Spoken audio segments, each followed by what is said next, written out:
Umnyango wezemisebenzi yomphakathi kanye nezokuthutha eMpumalanga usuzibophezele ekutheni uzoqinisekisa ukuthi zonke izikole zinawo amanzi ahlanzekile kanye nohlelo lokuthuthwa kwendle olusesimweni esifanele uma ngabe sezivulwa ngomsombuluko. Othishanhloko bezikole nabo bazibophezele ekutheni bazolandela yonke imigomo ehambisana ne-COVID-19 ngalesi sikhathi esinzima.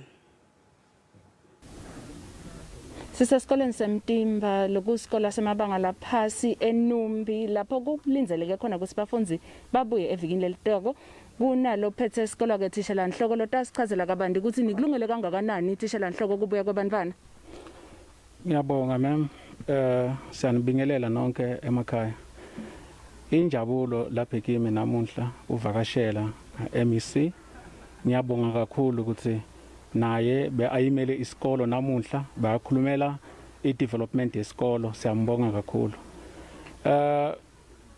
Si recorde 8% ye completion ama toilet lamasha la yakudzala nawo se acleaniwe alungisiwe konke la bekuwonakile bamafumigate, everything is ready.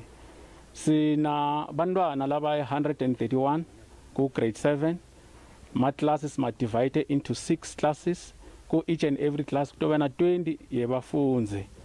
So ifumigation la emaclassini iyayendeka njengoba ngikhuluma nyalo babhisi lama class afumigate. Siyabonga kakhulu lokho sitokuqela kubatali ukuthi siyobaqela bonke batali baka grade 7 babe khona emhlanganeni on a Sunday. Sito zama yonke indlela ukuthi sibafunze ukuthi nyalo under this new regulations ka COVID-19 batakhona kusinceda la ebantwaneni. Babekilani Mashego lokhulumela litiko letemsebenzi yesive esifundeni seMpumalanga uyaqinisekisa ukuthi ngomsombuluko na kanjani bantwana belibanga lesikhombisa batabe bafunza.